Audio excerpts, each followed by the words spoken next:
ഒക്കെ പൂച്ചയൊന്നും അധികാരം വളർത്താത്ത സമയത്ത് വീട്ടിലേക്ക് പൂച്ച ഭയങ്കര ശല്യമായിട്ടുള്ളൊരു ടൈം ഉണ്ടായിരുന്നു.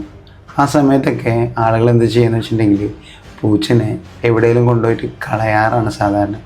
ഉപദ്രവിക്കില്ല, വേറെ എവിടെയെങ്കിലും കൊണ്ടാക്കിയിട്ട് എവിടെയെങ്കിലും ബോധിക്കോട്ടെ എന്നുള്ള രീതിയിൽ എവിടെയെങ്കിലും കൊണ്ടാക്കി കൊടുക്കും. പക്ഷെ നമ്മൾ വീട്ടിലോട്ട് തിരിച്ചെത്തുന്നതിന് മുമ്പ് തന്നെ പൂച്ച വീട്ടിലോട്ട് തിരിച്ചെത്തും. എന്തിനാണെങ്കിലേ അവരെത്ര ദൂരെ കൊണ്ടാക്കി പോയാലും ഒരു പക്ഷേ തിരിച്ചു വരാനുള്ള വഴി നമ്മൾ മറന്നാലും നമ്മളെത്തുന്നതിനെക്കാട്ടി മുമ്പേ അവർ നമ്മുടെ വീട്ടിലെത്തിയിട്ടുണ്ടായിരിക്കും.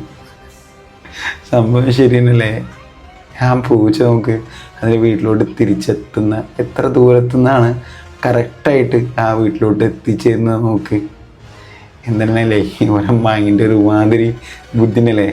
4 നമ്പർ OTP വന്നിട്ടുണ്ടെങ്കിൽ പോലും ഓർത്ത് വെക്കാൻ പറ്റാത്ത നമ്മളൊക്കെ ഇതൊക്കെ കണ്ടുപിടിക്കണം.